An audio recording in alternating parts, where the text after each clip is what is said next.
L'histoire de l'ascension de la Prusse est un récit d'ambition, de puissance militaire et de diplomatie astucieuse. C'est une histoire qui commence au début du XVIIIe siècle, non pas avec le rugissement des canons, mais avec le murmure discret d'une réforme administrative. La Prusse, à cette époque, était loin de l'Allemagne unifiée que nous connaissons aujourd'hui. C'était un patchwork de territoires dispersés, un acteur mineur dans le vaste et complexe réseau du Saint-Empire romain germanique. Pourtant, au sein de cet État apparemment insignifiant, une graine d'ambition prenait racine. La situation géographique de la Prusse, entourée de voisins puissants, a favorisé un sentiment de vulnérabilité, mais aussi une détermination à survivre. Cette position précaire allait façonner le caractère prussien, en y instillant un pragmatisme profond et une priorité accordée à la force militaire.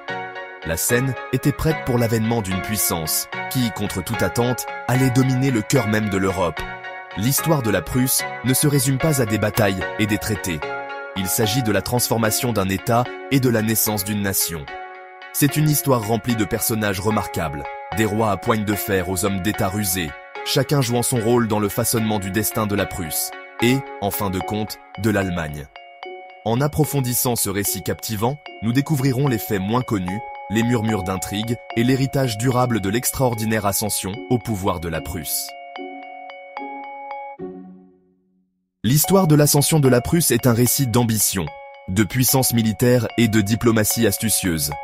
C'est une histoire qui commence au début du XVIIIe siècle, non pas avec le rugissement des canons, mais avec le murmure discret d'une réforme administrative. La Prusse, à cette époque, était loin de l'Allemagne unifiée que nous connaissons aujourd'hui.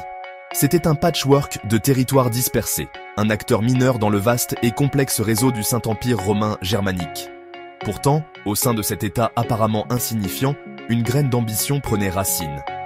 La situation géographique de la Prusse, entourée de voisins puissants, a favorisé un sentiment de vulnérabilité, mais aussi une détermination à survivre. Cette position précaire allait façonner le caractère prussien, en y instillant un pragmatisme profond et une priorité accordée à la force militaire. La scène était prête pour l'avènement d'une puissance qui, contre toute attente, allait dominer le cœur même de l'Europe. L'histoire de la Prusse ne se résume pas à des batailles et des traités. Il s'agit de la transformation d'un État et de la naissance d'une nation. C'est une histoire remplie de personnages remarquables, des rois à poigne de fer aux hommes d'État rusés, chacun jouant son rôle dans le façonnement du destin de la Prusse et, en fin de compte, de l'Allemagne. En approfondissant ce récit captivant, nous découvrirons les faits moins connus, les murmures d'intrigue et l'héritage durable de l'extraordinaire ascension au pouvoir de la Prusse. L'histoire de l'ascension de la Prusse est un récit d'ambition, de puissance militaire et de diplomatie astucieuse.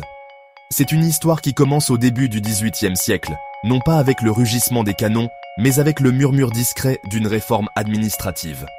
La Prusse, à cette époque, était loin de l'Allemagne unifiée que nous connaissons aujourd'hui. C'était un patchwork de territoires dispersés, un acteur mineur dans le vaste et complexe réseau du Saint-Empire romain germanique. Pourtant, au sein de cet État apparemment insignifiant, une graine d'ambition prenait racine.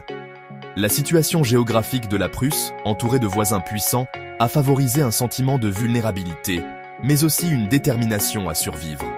Cette position précaire allait façonner le caractère prussien, en y instillant un pragmatisme profond et une priorité accordée à la force militaire. La scène était prête pour l'avènement d'une puissance qui, contre toute attente, allait dominer le cœur même de l'Europe. L'histoire de la Prusse ne se résume pas à des batailles et des traités. Il s'agit de la transformation d'un État et de la naissance d'une nation. C'est une histoire remplie de personnages remarquables, des rois à poigne de fer aux hommes d'État rusés, chacun jouant son rôle dans le façonnement du destin de la Prusse et, en fin de compte, de l'Allemagne. En approfondissant ce récit captivant, nous découvrirons les faits moins connus, les murmures d'intrigue et l'héritage durable de l'extraordinaire ascension au pouvoir de la Prusse. L'histoire de l'ascension de la Prusse est un récit d'ambition, de puissance militaire et de diplomatie astucieuse. C'est une histoire qui commence au début du XVIIIe siècle, non pas avec le rugissement des canons, mais avec le murmure discret d'une réforme administrative. La Prusse, à cette époque, était loin de l'Allemagne unifiée que nous connaissons aujourd'hui. C'était un patchwork de territoires dispersés, un acteur mineur dans le vaste et complexe réseau du Saint-Empire romain germanique. Pourtant, au sein de cet État apparemment insignifiant, une graine d'ambition prenait racine. La situation géographique de la Prusse, entourée de voisins puissants, a favorisé un sentiment de vulnérabilité, mais aussi une détermination à survivre. Cette position précaire allait façonner le caractère prussien, en y instillant un pragmatisme profond et une priorité accordée à la force militaire. La scène était prête pour l'avènement d'une puissance qui, contre toute attente, allait dominer le cœur même de l'Europe. L'histoire de la Prusse ne se résume pas à des batailles et des traités. Il s'agit de la transformation d'un État et de la naissance d'une nation. C'est une histoire remplie de personnages remarquables, des rois à poigne de fer aux hommes d'État rusés, chacun jouant son rôle dans le façonnement du destin de la Prusse et, en fin de compte, de l'Allemagne. En approfondissant ce récit captivant, nous découvrirons les faits moins connus, les murmures d'intrigue et l'héritage durable de l'extraordinaire ascension au pouvoir de la Prusse. L'histoire de l'ascension de la Prusse est un récit d'ambition, de puissance militaire et de diplomatie astucieuse. Voici Frédéric Guillaume Ier, le roi sergent, qui accéda au trône de Prusse en 1713. Frédéric Guillaume Ier transforma l'armée prussienne en une force redoutable par des réformes rigoureuses. Son obsession pour les soldats de grande taille devint légendaire. Il a instillé une discipline et une obéissance strictes. Ces réformes allaient au-delà du militaire, touchant l'économie. Il a imposé des mesures d'austérité strictes pour financer l'armée, rationalisant la bureaucratie et augmentant les impôts. Sa vision était de faire de la Prusse une puissance majeure en Europe. Ces méthodes ont jeté les bases des futurs triomphes militaires de la Prusse. Frédéric II, plus tard connu sous le nom de Frédéric le Grand, hérita de la puissante machine militaire de son père, mais possédait une vision différente pour la Prusse. Alors que Frédéric Guillaume Ier se contentait de construire une armée forte, son fils avait des ambitions plus grandes. Il voyait en Prusse le potentiel de grandeur, un royaume non seulement de puissance militaire, mais aussi d'importance intellectuelle et culturelle. Frédéric II, mécène des arts et des sciences, correspondait avec Voltaire et adhérait aux idéaux des Lumières. Il a mis en œuvre des réformes visant à moderniser la société prussienne, à promouvoir la tolérance religieuse et à améliorer l'éducation. Cependant, le règne de Frédéric a également été marqué par un pragmatisme impitoyable et une expansion militaire. En 1740, quelques mois seulement après son accession au trône, Frédéric lança une invasion audacieuse de la Silésie, une province prospère de l'empire des Habsbourg. Cet acte déclencha la guerre de succession d'Autriche, un conflit qui opposerait la Prusse à l'Autriche, dans une lutte pour la domination des terres allemandes. La victoire de Frédéric en Silésie, obtenue grâce à une combinaison d'habileté militaire et de manœuvres diplomatiques, a établi la Prusse comme une puissance européenne majeure. La Révolution française et l'ascension subséquente de Napoléon Bonaparte ont envoyé des ondes de choc à travers l'Europe, modifiant à jamais le paysage politique. Les conquêtes de Napoléon, bien que dévastatrices pour de nombreux États allemands, ont semé par inadvertance les graines de l'unification allemande. Alors que les armées de Napoléon marchaient à travers l'Europe, démantelant l'ancien ordre et redessinant les frontières, elles ont involontairement favorisé un sentiment d'identité commune parmi le peuple allemand. L'humiliation des États allemands aux mains des armées de Napoléon a déclenché une vague de nationalisme. Les intellectuels, les écrivains et les philosophes ont commencé à promouvoir l'idée d'une Allemagne unifiée, une nation assez forte pour résister aux puissances étrangères. Le concept d'un État allemand unifié, autrefois un rêve lointain, gagnait du terrain. La défaite de Napoléon, en 1815 à Waterloo, marqua la fin d'une époque, mais n'éteignit pas les flammes du nationalisme allemand. Le Congrès de Vienne, convoqué pour redessiner la carte de l'Europe, n'a pas réussi à créer un État allemand unifié, établissant à la place une confédération lâche de 39 États dominés par l'Autriche. Cet arrangement, cependant, s'est avéré être une solution temporaire. L'aspiration à une Allemagne unifiée, alimentée par une langue, une culture et un sentiment croissant d'identité nationale commun, ne pouvait être ignorée. Le milieu du 19e siècle a vu l'émergence d'Otto von Bismarck, un diplomate rusé et un maître stratège qui allait être connu sous le nom de chancelier de fer.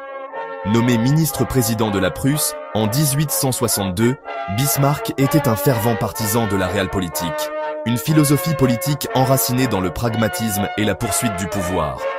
il croyait que le destin de la Prusse ne résidait pas dans des idéaux nobles, mais dans les réalités froides et dures de la politique de puissance. Grâce à une série de manœuvres calculées, Bismarck a habilement manipulé les rivalités européennes à l'avantage de la Prusse. Il comprenait le pouvoir du nationalisme et l'a utilisé pour rallier le soutien au leadership prussien au sein de la Confédération germanique. La stratégie de Bismarck consistait à provoquer une série de guerres soigneusement orchestrées qui conduirait finalement à l'unification de l'Allemagne sous la domination prussienne. En 1864, Bismarck a orchestré une guerre contre le Danemark au sujet des duchés de Schleswig et de Holstein, une décision qui a obtenu le soutien de l'Autriche. La victoire rapide sur le Danemark a démontré la puissance militaire croissante de la Prusse. 2 ans plus tard, Bismarck tourna son attention vers l'Autriche, provoquant une guerre qui allait décider de la question de l'unification allemande. L'unification de l'Allemagne, bien qu'une réussite remarquable, a eu un coût. Les guerres d'unification de Bismarck ont entraîné la mort de milliers de soldats et de civils. L'annexion de territoires et la répression de la dissidence ont jeté une ombre sur le triomphe de l'unité allemande. Le rêve d'une Allemagne unifiée, pour certains, est devenu un cauchemar de conquête et d'assujettissement. L'État allemand, nouvellement unifié, avec la Prusse à sa tête, est devenu une force dominante en Europe. Cependant, cette nouvelle puissance s'accompagnait d'un sentiment de malaise parmi ses voisins. Le processus d'unification avait laissé une traînée de ressentiment et de suspicion, jetant les bases de futurs conflits. En Allemagne même, le processus d'unification n'a pas été sans ses critiques. Certains ont soutenu que les méthodes de Bismarck étaient trop impitoyables, trop axées sur le pouvoir et la puissance militaire. Ils craignaient que l'Allemagne, nouvellement unifiée, ne sacrifie ses principes libéraux dans sa quête de grandeur. Le dernier acte du drame de l'unification allemande s'est déroulé en 1870 avec le déclenchement de la guerre franco-prussienne. Bismarck, maître des manœuvres politiques, a habilement manipulé la France pour qu'elle déclare la guerre, un conflit qui allait s'avérer être le creuset dans lequel la nation allemande nouvellement forgée serait mise à l'épreuve. La guerre, une victoire retentissante pour la Prusse et ses alliés allemands, a eu des conséquences de grande portée. La défaite de la France a envoyé des ondes de choc à travers l'Europe. La capture de Napoléon III et le siège de Paris ont marqué la fin de l'hégémonie française sur le continent. Pour l'Allemagne, la victoire a été un moment décisif, un témoignage de sa nouvelle force et de son unité. La guerre franco-prussienne a également entraîné l'annexion de l'Alsace-Lorraine, une région à population mixte allemande et française, alimentant davantage les tensions entre les deux nations. Le 18 janvier 1871, dans la Galerie des Glaces du château de Versailles, Guillaume Ier, roi de Prusse, a été proclamé empereur allemand. La cérémonie, symbole puissant de l'unité et de la puissance allemande, a marqué la naissance du Second Reich et l'aboutissement du grand dessein de Bismarck. L'unification de l'Allemagne sous la direction prussienne a eu des impacts profonds et durables sur le cours de l'histoire européenne. Le nouvel empire allemand, avec sa puissante puissance militaire et industrielle, est devenu une force dominante sur le continent, remettant en question l'ordre établi et modifiant l'équilibre des pouvoirs. L'héritage de la realpolitik de Bismarck, avec son accent sur la politique de puissance et l'intérêt national, allait jeter une longue ombre sur le XXe siècle. L'unification de l'Allemagne a également eu des conséquences culturelles et économiques importantes. La nation nouvellement unifiée a connu une industrialisation et une croissance économique rapide, devenant un leader mondial dans les domaines des sciences, de la technologie et de l'innovation. Cependant, le rythme rapide du changement a également conduit à des disparités sociales et économiques, créant des tensions au sein de la société allemande. L'unification de l'Allemagne sous la direction prussienne reste un sujet de débat et de controverse. Alors que certains la considèrent comme un triomphe de la volonté nationale et un témoignage de la puissance du leadership, d'autres la voient comme un récit édifiant d'ambitions démesurées et des dangers du nationalisme. Indépendamment de l'interprétation, l'unification de l'Allemagne représente un moment charnière de l'histoire européenne, façonnant le cours du XXe siècle et au-delà.